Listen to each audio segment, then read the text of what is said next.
So hey guys, welcome to the new video of my agency relaunching, and today we are, this phase is all about Skillshare. It's all about skill learning, and I have learned these skills over and over again. But yes, I'm revising those because of the huge gap I had in between. So let's start with today's skill. Yesterday, I talked about the new plan I was having about skill learning because the plan I changed just because I wanted this videos to be more directed towards agency owners. So for that reason, I have this new plan, and according to the plan, today the new skill which I was thinking about and I researched today about it over was market analysis. I had to analyze the market so that I have the confidence that my skill, which I am going to, the service which I'm going to provide is really essential or is really needed in the market or not.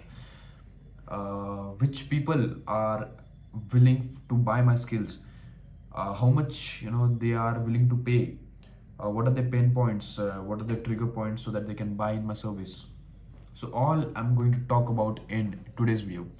So who are my ideal customers? My ideal customers are going to be the people who are already competent in the market. So they know what the competition is in the market. Who are the people that are their competitors? Why the competitors are doing better than them? They don't know, but they are in the market and they are already well established. They are already they have entered the market and they know, they're aware of all of the people around them, all of the competition around them. So that is one of the thing I have to look for in my clients. Second thing which I have to look for is, are they already earning or not? So why this is important to look for, because if they are not earning, how will they able to pay me? It's that simple. And of course, when they are earning, that's when they know that, and of course they are going to be entrepreneurs and solopreneurs. So they know the ROI to look for in me as an agency, in my agency. So that's why they should be earning so that they can pay me and they know the value of the money they are going to spend.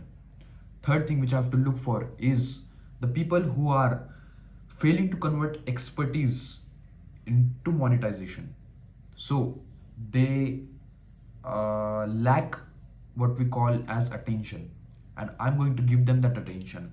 You know, that attention will be converted into trust, and that trust will be built into sales, and that's what they want. They want a revenue which they are losing. They are losing opportunity.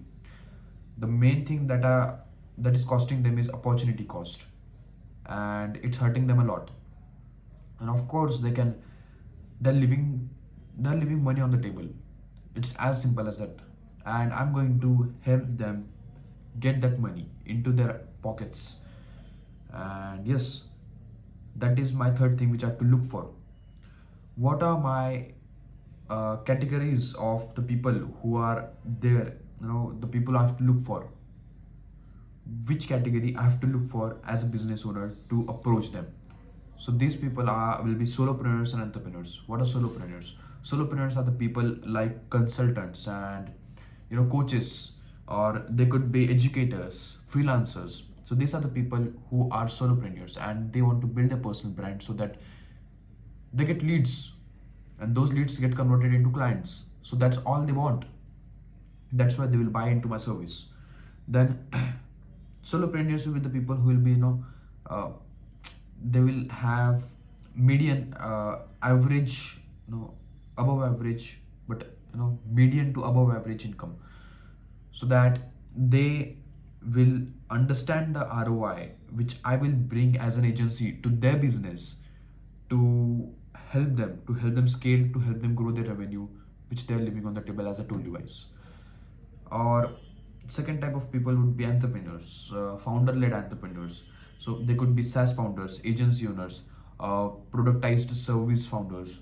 So the people who are having that agency called as SaaS, or they have software, they are having AI chatbots, or let's say AI bots that are there, they exist, but nobody knows them. So these people will be, let's suppose there is a person who has built an AI bot, and nobody knows that, that AI bot is really helpful, but nobody knows the AI bot. So I'll come as an agency, I'll go to him, and I'll market him in a way that he becomes the face of that AI bot. And when people will look at him, when people will trust him, when people will see how he is building his product, and it's really worthy to spend on, so people will buy in. And that's how I as an agency owner will come to him, and he will convert that attention which he didn't have into sales. So that's all my work is. Which are the people I don't want to work with and I shouldn't work with? So why should you even keep this thing in mind, that initially, that which are the people I don't want to work with? Why? Because exclusion is very necessary. Exclusion is very necessary because it just shouts out your value, that you are having the standards and you're abiding by them.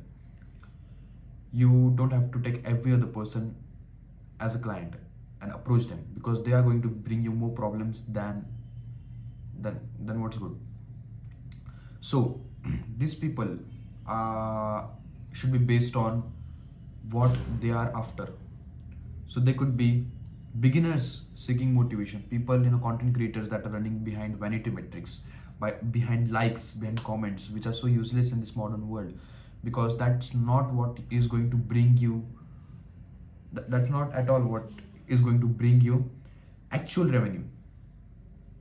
So this is one more thing. People without an offer, people who are not having clear decision authority. They don't know what they're providing. They are just vague people who are there. They just want to do something. They're not having clear things to provide. They're not having clear value to provide to the people, to the audience. And yes, these people I don't want to work with, and I shouldn't. And you also, agency, as an agency owner, should not work with the people who who will bring more psychological drainage to you. They will exhaust you at a level that you'll not be able to provide good value to the people who actually matters to you. So exclude these people. So what the real problem of my ideal client would be? So the problem is, when they will come to me, they'll talk about that I want to build my personal brand. But what they're actually saying is, they are they're invisible and mispositioned in a crowded market. And it's a very crowded market, and they're not positioned very well. But and this misposition, this invisibility is costing them revenue. Is they are suffering a huge opportunity cost. The opportunities they're getting day by day, they are just losing them. They're not able to convert their leads into clients. They are not able to get those leads too. It is costing all of their mental energy to them, their mental peace. It's going to cost them money, because of the, let's suppose, majority of the people run inorganic ads, and it doesn't help them very much in this market. Because what I'm going to help them is organic growth. And organic growth is very necessary in today's in today's circumstances, because people connect to the people. And that's why you're building a personal brand. Your motive of creating a personal brand is you have to connect with people. If you want to skip that part, just go for inorganic ads. Don't even make yourself likable. So this is what the actual problem is. They are, what is hurting them is cold outreach dependence. What is hurting them is low conversion rates. What is hurting them is price resistance, long sales system, which at the end they're failing. So all of this is troubling them, and I have to know that this is what is troubling them, so that I can provide relief, I can provide solution over it. Third thing is buying trigger. What thing is going to trigger that buying? Yeah, I need this service. I absolutely need what this person is providing, what I absolutely need. So when this trigger is going to happen, that's That is very essential to know, because you have to position yourself at that single point, and uh, uh, that's when the person is warm and he gets converted into a client of yours. So this trigger point is when they're putting a lot of efforts, but their revenue plateaus. It goes by a certain, it is growing over a period of time, but later on it plateaus, and you're having a constant amount of sales, but you are putting a lot of efforts to make it grow, but it's not growing, it's going plateau. That is a trigger point. Another trigger point could be, as I told you guys, when the inorganic ads stop working, when the paid ads, they're just putting out money, and they are not even making anything out of it, and you're not getting anything out of it. Many like I do remember a month before I went to I was called by a clinic, and they asked me why is this particular, the ads are, they called me for their Facebook ads auditing. So I went there, and I audited what is wrong with them, and it was absolutely so clear to me that why organic marketing is very essential in this world, why it is very essential in today's modern world with the today's circumstances, because people are not buying with inorganic ads. What matters to them is person to person connection. So it was a clinic, and if that doctor of that clinic would have, it was a screen clinic, if that doctor would have come on Instagram, and she would have talked about real problems, the problems that the client is facing, so of course she would have stand out of the market, because every other person is doing inorganic ads today. And she would have connected to the audience, and she would have bought more leads to her. Not only she would have bought them, she would have retained them, because people do trust on her. She is standing out of the market, and she is providing real value. So that's why, paid ads stop working. So that's when you have to convert from inorganic to organic. You have to, first of all, people used to do organic, and then they went to inorganic, but now the world has changed. You have to go from inorganic to organic, because that's where real money is. Then of course other problem could be referrals slow down. That, people used to refer you, but now refers, like referrals, how many more people would a single person know? So of course it would also slow down. Then, a biggest trigger point could be, when competition is weaker, competition is less, less worthy of the people they are getting, but still they are getting it.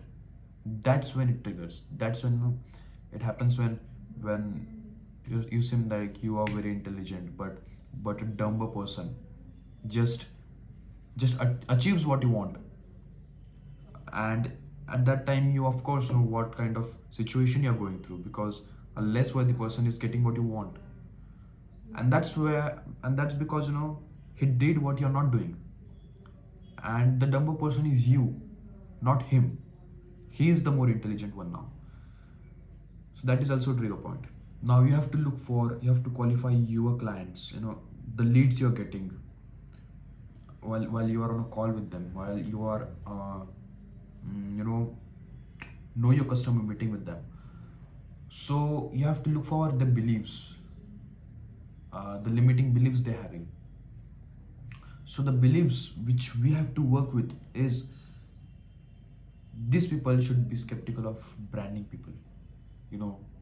They should be also skeptical. They should be allergic to fluff and aesthetics. The aesthetics they are getting on day to day life, like when when they're opening that Instagram, and they are getting those flashy things, and they don't want it. They want real value. So these people you have to work with.